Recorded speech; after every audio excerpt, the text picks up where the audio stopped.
Learning objectives. After completing this digital module, learners will be able to understand the concept of employment generation and its relation with country's GDP. Learn how the worker-population ratio is useful to understand the proportion of population that is actively contributing to the production of goods and services of a country. Understand the differences among regular salaried employees, self-employed and casual wage laborers in employment scenario. Learn the causes why the self-employed and casual wage laborers are generally found more in rural areas than its urban counterpart. Understand the divisions among three sectors of economic activity as primary, secondary and service or tertiary sectors. Learn how after 1990s, at the time of economic reform in India, the employment growth started declining and reached the level where India was during the early stages of planning phases. Understand about the distribution of workforce, showing that while in 1972 to 73, about 74% of workforce was engaged in primary sector, but in 2011-12, this proportion declined to 50%. Learn about the vulnerability of casual waged workforce and self-employed people when casualization of workforce continues in high pace in India. Workers and employment. Employment is a relationship between two parties where one party, which may be a corporation, for-profit, not-for-profit organization, cooperative, or other entity as the employer and the other is the employee. Employees work in return for payment, which may be in the form of an hourly wage, by piecework, or an annual salary, depending on the type of work an employee does or which sector she or he is working in. Employment is typically governed by the specific employment laws, regulations, or legal contracts. Gross domestic production or GDP means the total consumption or production within the geographical border of the country. Thus, it implies that employment could or might increase with a higher rise in GDP because of, say, increased government spending. Who are the workers? The workers in India refer to the employment in the economy of India. In 2012, there were around 487 million workers in India, the second largest after China. Of these, over 94% work in unincorporated, unorganized enterprises ranging from pushcart vendors to home-based diamond and gem polishing operations. The organized sector includes workers employed by the government, state-owned enterprises, and private sector enterprises. In 2008, the organized sector employed 27.5 million workers, of which 17.3 million worked for government or government-owned entities. The nature of employment in India. Till today, the large proportion of workers is engaged in agriculture, about 49%, which contributes a mere 14% to the GDP. In contrast, the service sector, which contributes 58% of the GDP, barely generates 27% of the employment, and the share of manufacturing in both employment, 13%, and GDP, 16%, is much lower than in East Asian and Southeast Asian countries. Workers' population ratio in India. Employment to population ratio is the proportion of a country's population that is employed. The people aged 15 and older are generally considered in the working age population. According to the 5th Annual Employment Unemployment Survey 2015-16, Worker Population Ratio (WPR) was estimated in India to be 47.8%. Thus, 47.8% of the persons aged 15 years and above were reported to be employed during this period. Different levels of participation of people in economic activities. There is a huge variation in the levels and trend of female labor force participation within regions in India. In 2009-10, Eastern states showed the lowest overall participation rate of 22.6%, while the southern states were more than double at 51%. Compared to the rest of the country, women in southern states enjoy a higher status with fewer restrictions on mobility, which could have implications for women's ability to engage in productive work.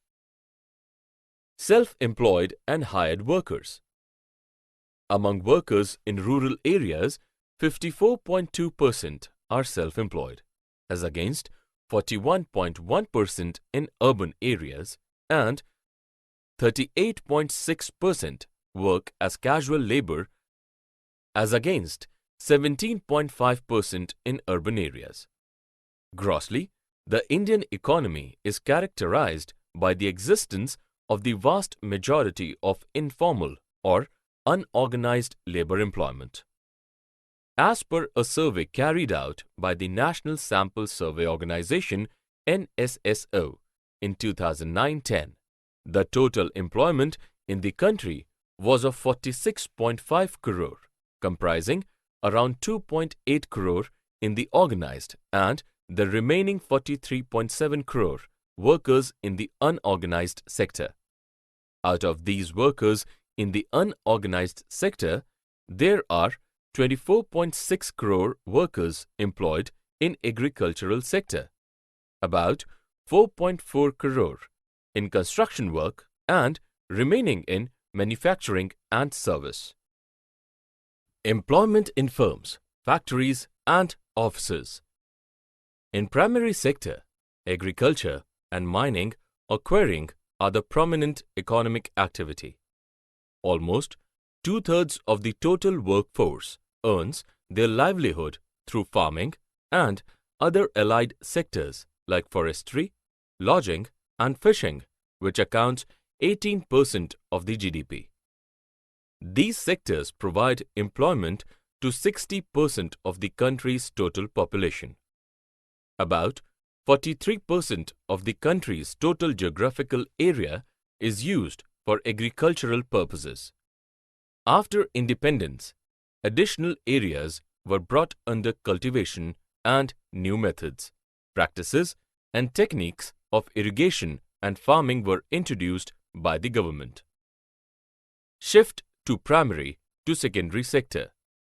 Due to uncertainty in agriculture and the presence of many landless agricultural laborers in the sector, it has been seen that the shift of workforce happens from agriculture to secondary sector, like in manufacturing, electricity, gas and water supply, and construction industries. Many of the contractual laborers whom we see in the construction sites in the urban areas, in private and even in governmental projects, most of them are the laborers who left agriculture and came in the cities for alternative employment opportunities. Service sector as the highest GDP earner in India. The services sector is the key driver of India's economic growth. The sector is estimated to contribute around 54% of India's gross value added in 2017 to 18 and employed 28.6% of the total population. India's net services exports during reached $57.60 billion April to December 2017. It includes trades, transports and storages and services like banking, finance, telecom and else. Out of overall services sector, the subsector comprising financial services, real estate, and professional services contributed to $305.8 billion or 20.5% to the GDP. The subsector of community, social and personal services contributed $188.2 billion or 12.6% to the GDP. Growth and changing structure of employment.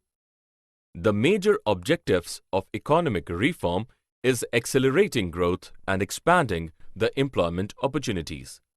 Despite NSSO's recent estimation with respect to its employment and unemployment survey, brings out a virtual stagnation in the employment growth indicating jobless growth in the Indian economy.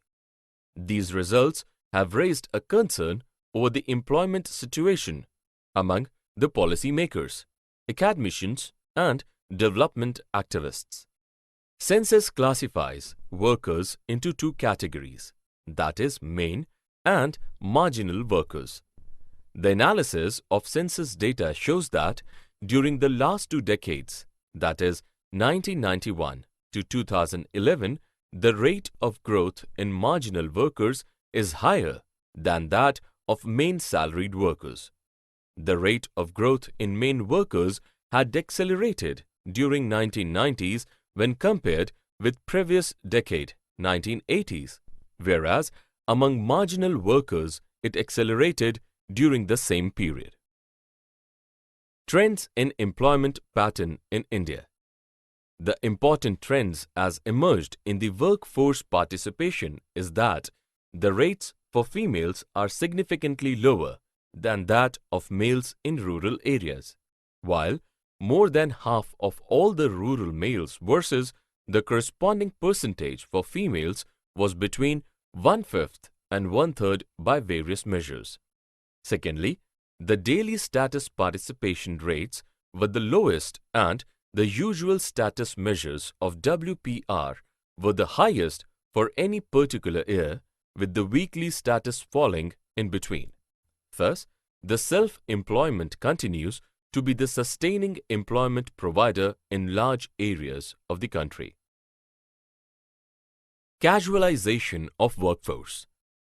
Between 2004 and 5 and 2009 to 10, the number of casual workers grew by 21.9 million, while growth in the number of regular workers nearly halved, that is, compared with the period between 1999 to 2000 and 2004 to 2005 to 5.8 million. The number of the self-employed dominated by agricultural workers declined by 25.1 million. Analysts say that this is being caused by the country's archaic labor laws and by the partly exclusive nature of economic growth. Informalization of Indian workforce. In 2012, it was seen that among 30 million formal sectors workers in India, 18 million worked in the public sector. Formal, non-farm payroll from a social security perspective is estimated at about 7.5 crore. The formal, non-farm payroll from a tax definition is estimated at 12.7 crore, according to a recent survey as expressed. These estimates are for formal non-farm payroll, ranging from 31% in case of social security defined formality and 53% in the case of tax-defined formality. Workforce employed in informal sector. Ever since the initiation of the liberalization policies in the early 90s, informalization of jobs has become a matter of concern. Growing competition combined with increased market opportunities and limited resources have led to the emergence of an informal economy. The predominance of the informal sector has led to a situation of the benefits of economic growth being concentrated among few, with a growing proportion of the population living as working poor. But it is the unorganized sector, the share of formal employment marginally increased from 0.3 to 0.4%, and that of informal employment declined marginally from 99.7 to 99.6%. On the whole, the number of formally employed increased from 33.41 million in 2004 to 2005 to 38.56 million in 2011-2012, while informally employed increased from 426.20 million to 435.66 million during this period. Ahmedabad Textile Mills, a case study. Formal becomes informal. About 50,000 textile mill workers in Ahmedabad city were laid off during 1990s. The move to obtain compensation and rehabilitation for these workers floundered on the weakness of the struggle, as number of workers who were available for pressing their claims and taking to some kind of activism dwindled. The motivation of leaders declined and the struggle slowly frittered away. Unemployment.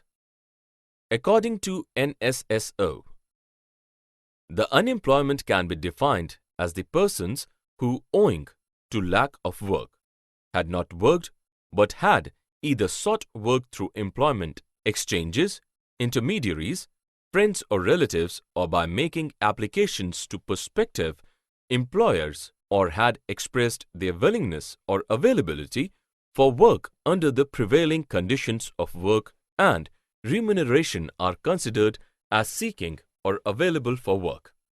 Persons, on the other hand, who were seeking and or available for work for relatively longer period of the 365 days preceding the date of survey are considered usually seeking and or available for work.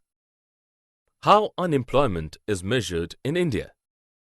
The National Sample Survey Organization NSSO provides three different estimates of employment and unemployment based on different approaches or references periods used to classify an individual's activity status.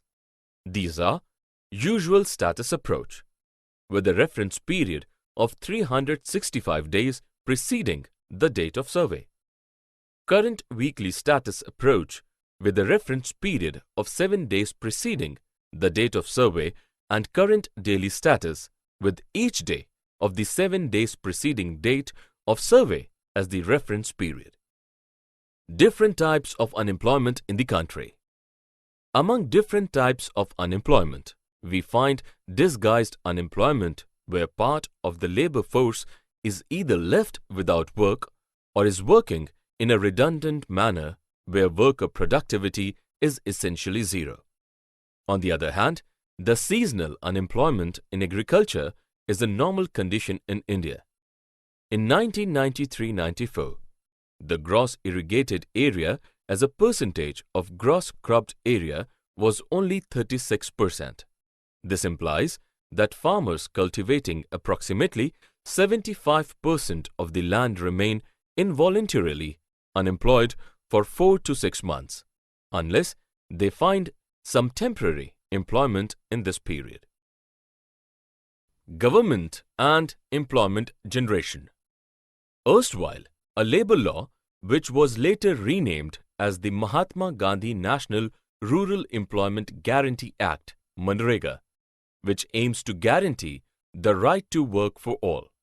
It aims to enhance livelihood security in rural areas by providing at least 100 days of wage employment in a financial year to every household whose adult members volunteer to do unskilled manual work. The Act was finally accepted in the Parliament and commenced implementation in 625 districts of India.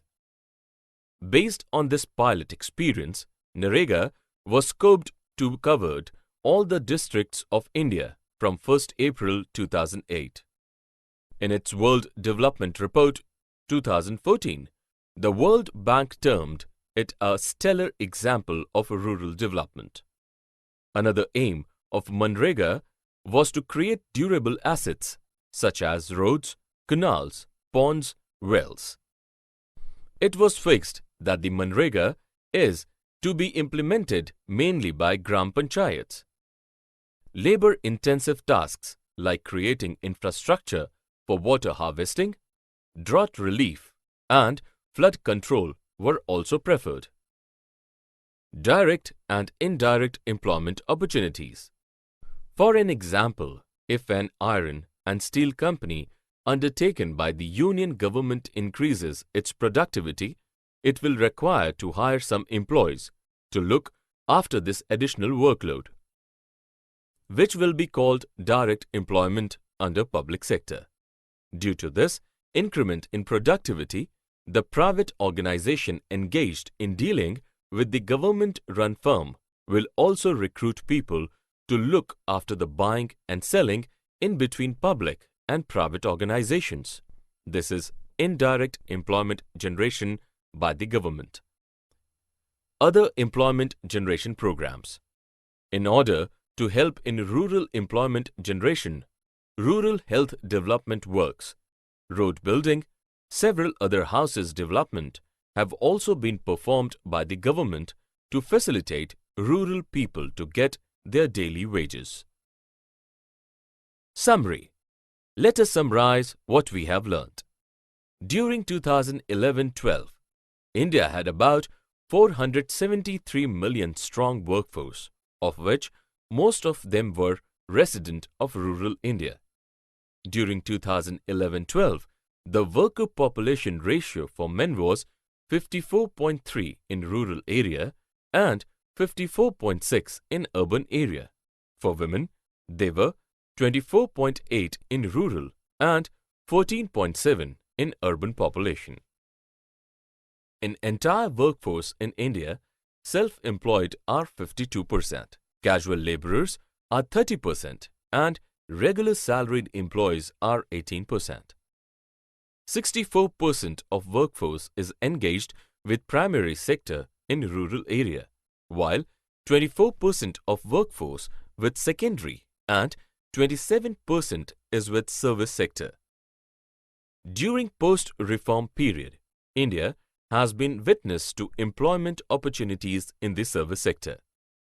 These new jobs are found mostly in the informal sector and the nature of opportunities being also mostly casual. Government is the major formal sector employer in the country. Disguised unemployment is a common form of unemployment in rural India. There has been a change in the structure of the workforce in India. Through various schemes and policies, the government takes initiatives to generate employment directly and indirectly.